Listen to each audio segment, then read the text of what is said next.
మొదట వేరే మతంలో ఏమన్నా ఉండే నాన్న? ఆ, ఏ మతంలో ఉండే? యేసు మతం. ఏ మతం? యేసు మతం. ఏ మతం? యేసు మతం. ఎందుకు మారిర్రు? అది కరెక్ట్ అనిపించలే. మీరు ఫస్ట్ అంటే బర్త్ ఏసు మతం కాదుగా, మీరని ఏసు మతం?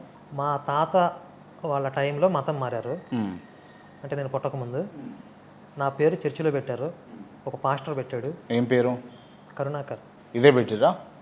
ఓకే. అంటే పీటర్ అట్లా అవేం పెట్టలే? నా అదృష్టం కొద్దీ పెట్టలేదు. ఆ.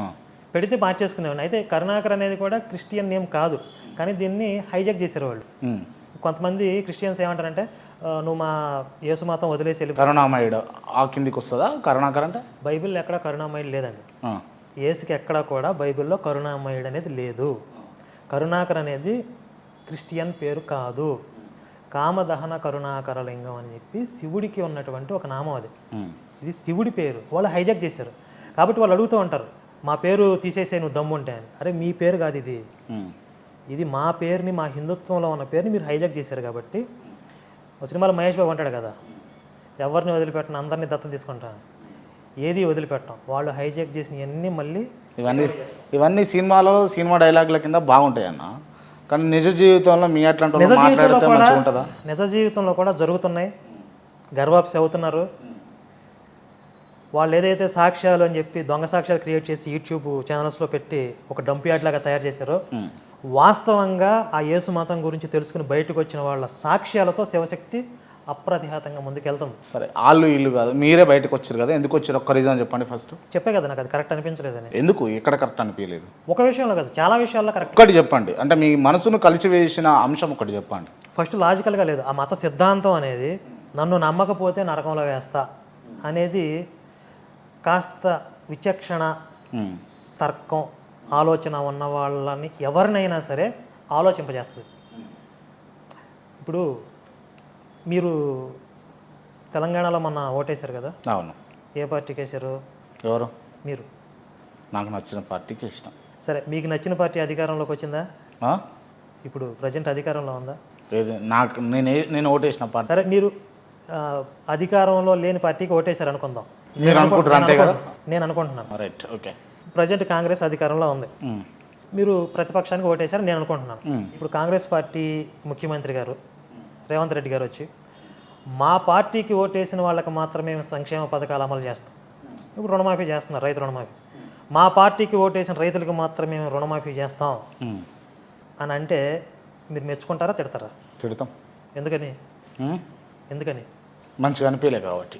అనేది రాష్ట్ర ముఖ్యమంత్రి అన్నప్పుడు అందరికీ చేయాల్సిందే ఖచ్చితంగా. ఒక రాష్ట్రానికి ముఖ్యమంత్రి అంటే ప్రజలందరికీ ముఖ్యమంత్రి. ఆయనకు ఓటు వేసినా వేయకపోయినా ఆ బాధ్యతలో ఉన్నాడు. అవును. వివక్ష చూపించకూడదు, అందరినీ సమదృష్టితో చూడాలి. అది మంచి పరిపాలకుడికి ఉండే లక్షణం. అవును. ఒక ముఖ్యమంత్రి స్థాయిలో ఒక మనిషికే మనం ఎంత బ్రాడ్ థింకింగ్ ఉండాలి, ఎంత విశాల దృక్పథం.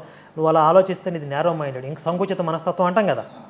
మరి దేవుడి స్థానంలో ఉన్నవాడికి ఎలాంటి దృక్పథం ఉండాలి? నా మతంలోకి వచ్చిన వాడికి నేను స్వర్గం ఇస్తానంటే ఇది యేసు చెప్పిండా, లేకపోతే యేసును నమ్మండి అని ప్రచారం చేసే ప్రచారకులుగా ఉన్న పాస్టర్లు చెప్పిరా? ఒక వెస్ట్రన్ తత్వవేత్త అనుకుంటా, ఆయన ఎవరో గుర్తులేదు, ఈ ప్రపంచంలో ఒకే ఒక మంచి క్రైస్తవుడు ఉండేవాడు, ఆయన 2000 సంవత్సరాల క్రితం చచ్చిపోయాడు అని అంటారు. అంటే అసలు యేసు చెప్పిన విషయాలు వేరు, ఇప్పుడు జరుగుతున్న ప్రచారాలు వేరు. ఓకే, ఇది క్లియర్ ఉంది. ప్రచారాల వల్ల జరిగే తప్పులే అంటారు వీటిని. అంటే యేసులో కూడా లోపాలు ఉన్నాయి, అవి వేరు. కానీ నన్ను నమ్మకపోతే మిమ్మల్ని అందరినీ నరకంలో వేస్తా అని యేసు ఎక్కడా చెప్పలా. రైట్. అంటే మీరు ఓన్లీ యాంటీగా క్రిస్టియానిటీకి లేకపోతే యేసు మతానికి పోతా ఉన్నారు అంతేనా? యాంటీగా అని కాదు, నేను బైబిల్ వాస్తవంగా ఏం చెప్తుంది, యేసు ఏం చెప్పాడు అని చెప్తున్నా. ఇప్పుడు మనకి ఇస్కాన్, మీరు బైబిల్ అని పిలుస్తున్నారు, పవిత్ర గ్రంథమా బైబిల్ అని దాని మీద కూడా రాసలేదు. పరిశుద్ధ గ్రంథం ఉంటుంది, మేడిపండు చూడ మేలుమయ్యుండు అన్నట్లుగా అనిపిస్తుంది. మీ అసలు ఒపీనియన్ ఏందన్నా క్రిస్టియానిటీ మీద ఒపీనియన్ చెప్పండి వన్ వర్డ్లో. కలియుగంలో మానవ జాతికి ఒక శాపం ఈ క్రిస్టియానిటీ అనేది, అంతే. క్రైస్తవ మతం ఎందుకట్లా అది మీరు డిసైడ్ చేసిరా? దాని మీద ఎక్స్ప్లెయిన్ చేస్తే నేను మీకు కొన్ని పాయింట్స్ ఉన్నాయి, అవన్నీ మీకు పర్వాలేదు టైం తీసుకున్నా అంటే నేను చెప్తాను. చెప్పండి. ఇప్పుడు దైవికంగా ఏర్పడిన మతం అనుకోండి, ప్రాథమికంగా మనం ఏం ఆశించవచ్చు ఆ మతం నుంచి? దేవుడే స్వయంగా ఈ ధర్మాలను పెట్టాడు. ఇప్పుడు హిందుత్వం అది మతం కాదు, కొన్ని ధర్మాలు అని మనం భావిస్తాం కాబట్టి హిందుత్వం ద్వారా లోక కళ్యాణం జరగాలి. అంటే దేవుడు నియమించినటువంటి నియమాలు, ఆ సూత్రాలు, వాటి ఆధారంగా మానవ జాతికి ప్రయోజనం అనేది కలగాలి, లోక కళ్యాణం అనేది జరగాలి. అవును. మీకు క్రైస్తవ మతం వల్ల జరిగిన లోక కళ్యాణం ఒకటి చెప్పండి. లోక వినాశనం 100 పాయింట్లు చెప్తాను నేను. ఏం జరిగిందన్న వినాశనం? క్రూసేడ్లు అని చెప్పి మీరు చిన్నప్పుడు చదువుకునే ఉంటారు. మతం పేరుతో హత్యలు చేయటం అనేది ఫస్ట్ అక్కడి నుంచి మొదలైంది. అంటే క్రైస్తవ మతానికి పూర్వం యోధా మతం ఉంది, అది కూడా బైబిలే. మీకు బైబిల్ మీద కాస్త అవగాహన ఉంటే పాత నిబంధన, కొత్త నిబంధన అని ఉంటుంది. పాత నిబంధన యూదులకి సంబంధించింది, వాళ్ళు ఇప్పటికీ వాళ్ళకి అదే మత గ్రంథం. వీళ్ళు దాన్ని పాతది అంటున్నారు కానీ వాళ్ళు ఒప్పుకోరు. దీనికి అడిషనల్గా యేసు గురించి 4 సువార్తలు, కొన్ని పత్రికలు అవి యాడ్ చేసి కొత్త నిబంధన పెట్టారు. ఈ కొత్త నిబంధన అని చెప్పి వీళ్ళు పెట్టిందని వాళ్ళు ఒప్పుకోరు, యూదులు ఒప్పుకోరు. ఈ రెండు సెపరేట్, ఈ రెండింటిని కలిపి ఇక్కడ బైబిల్ చేశారు. మతం పేరుతో హత్యలు చేయటం అనేది పాత నిబంధనలో, బైబిల్ పాత నిబంధనలో మోషే దగ్గర నుంచి మొదలైంది. ఈ భూమి మీద మొట్టమొదటి ఉగ్రవాది మోషే. అతను బైబిల్లో గొప్ప ప్రవక్త. మతం పేరుతో చంపడం అనేది అతను మొదలుపెట్టాడు.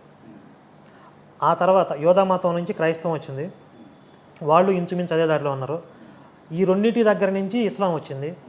ఇక దాని పేరు జరిగిన మారణ హోమాలు మీకు తెలుసు. బైబిల్ వల్ల జరిగిన రక్తపాతం ఇంకా దేనివల్ల జరగలేదు చరిత్రలో, ప్రపంచ యుద్ధాల్లో కూడా జరగలేదు. ఇప్పుడు చెప్పండి, మరి శాపమా కాదా? సరే, ఆ రక్తపాతం వదిలేసేయండి, చరిత్రలో జరిగిపోయింది కదా, ఎప్పుడో జరిగిపోయింది కదా, వదిలేద్దాం అని అనుకుంటే ఇప్పుడు ప్రజెంట్ జరుగుతుంది ఏంటి? 100 మంది హిందువులు ఉన్న చోట ఒక క్రైస్తవుడు ప్రశాంతంగా బ్రతుకుతాడు.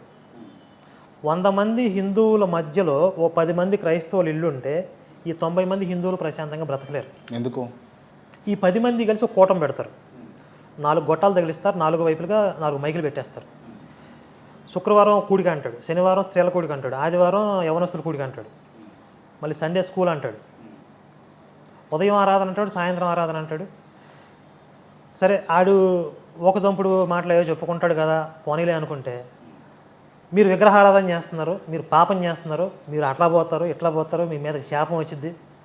ఈ విధంగా రకరకాలుగా పరమత ద్వేషం అనేది నరాన నింపుకున్నది క్రైస్తవ మతం. ఇప్పుడు ఒక సమాజంలో ఆహ్లాదకరమైన వాతావరణం, సామరస్యం ఉండాలి అని అంటే మీ మీద నాకు గౌరవం లేకపోయినా పర్వాలేదు, ద్వేషం ఉండకూడదు. ద్వేషం లేకపోతే మీ బ్రతుకు మీది, నా బ్రతుకు నాది, ఎవరి పని వాళ్ళు చేసుకుంటాం. అవును. కానీ ద్వేషం ఉంటే నేను మిమ్మల్ని కెలుగుతూ ఉంటాను, మిమ్మల్ని ఎలా. రైట్. అంటే ఇప్పుడు నేను అనేది ఏంటంటే, చాలామంది క్రిస్టియన్స్ ఉన్నారు, క్రిస్టియన్ పాస్టర్స్ ఉన్నారు, కానీ అందరు అట్లా చేయరు. కొంతమంది చేయడం వల్ల మీరు అందరూ అనడం కరెక్ట్ కాదు అని అంట. ఇది పచ్చి అబద్ధం అండి. కొంతమంది అలా ఉన్నారు, అందరూ అలా చేయరు అనేది అబద్ధం. అందరూ అట్లే చేస్తారా? కాకుండా అందరూ అట్లే చేస్తారా? 100%. అందరూ అట్లే ఉన్నారా? అంటే వాళ్ళని అలా తయారు చేస్తుంది బైబిల్. వాళ్ళు వ్యక్తిలో ఉన్న లోపం కాదు ఇది, మత గ్రంథంలోనే అలాంటి సిద్ధాంతాలు ఉన్నాయి. అంటే గ్రంథమే తప్పంటారు ఇప్పుడు మీరు? ఆ గ్రంథం మానవ జాతికి ప్రమాదం అంటున్నాం. మీరు పాస్టర్ల వరకు మాట్లాడుతున్నారు, పాస్టర్లు కూడా కాదు, ఒక కామన్ క్రిస్టియన్ కూడా వాడు ఉద్యోగం చేసే చోట లేదా పని చేసే చోట, పొలాల్లో పనిచేసే రైతులు కూలీల దగ్గర నుంచి ఎక్కడెక్కడైతే వీళ్ళు ఉన్నారో వాడు కూడా పక్కన వాడిని మతం మార్చడానికి చూస్తాడు. మీరు పాస్టర్ల దాకా వెళ్ళాల్సలా. ఇప్పుడు చెప్పండి, ఓన్లీ పాస్టర్లే వాళ్ళలో వ్యక్తిగతంగా ఉన్న లోపం అయితే ఎందుకు మార్చడం వల్ల వాళ్ళకేం లాభం? అదే కదా చెప్తుంది. ఇప్పుడు మత గ్రంథంలో అలా తయారు చేయబడింది, అది వాళ్ళని ఆ విధంగా ప్రేరేపిస్తుంది. మీరు పక్కన నుండి మతం మార్చాలి. ఇప్పుడు మీరు క్రైస్తవుడు అనుకోండి, మీ మనసులో ఎలాంటి భావజాలం తయారు చేస్తుందంటే, బైబిల్ కావచ్చు, పాస్టర్లు కావచ్చు, నువ్వు ఒక్కడవే రక్షించబడితే సరిపోదు, నువ్వు చచ్చిపోయి పైకి వెళ్ళిన తర్వాత యేసు నిన్ను లెక్క అడుగుతాడు. ఈ రక్షణ ఎంతమందికి చేర్చావు, నువ్వు ఎంతమందిని మతం మార్చావు, అక్కడ లెక్క చెప్పలేకపోతే నువ్వు తలదించుకోవాల్సి వస్తుంది, నీకు శిక్ష తప్పదు. నువ్వు ఒక్కడవే రక్షించబడితే సరిపోదు, నీ జీవితంలో ఇంకొంతమందిని అగ్నిలో నుండి బయటికి లాగినట్లుగా బయటికి లాగాలి. ఒక ఉగ్రవాది ఎలా అయితే వాడిని బ్రెయిన్ వాష్ చేసి బాగా మోటివేట్ చేసి మనుషుల్ని చంపడానికి పంపిస్తారో, ఒక క్రైస్తవుని కూడా బ్రెయిన్ వాష్ చేసి సమాజంలోకి నీకున్న వైరస్ని ఇంకో 10 మందిలోకి ఎక్కించు అని తయారు చేసి. అంటే వైరసా? నేను జాంబీ వైరస్ అంటాను. ఇది జాంబీ వైరస్ అంటారు. జాంబీ వైరస్ లాంటిది ఇది. ఆ వైరస్ వచ్చినప్పుడు ప్రశాంతంగా వాడు బ్రతకలేడు, పక్కన వాళ్ళు కూడా బ్రతకలేడు. చాలా పెద్ద ప్రమాదం ఇది. రైట్. ఇది క్రిస్టియన్కి సంబంధించినటువంటి అంశాలు.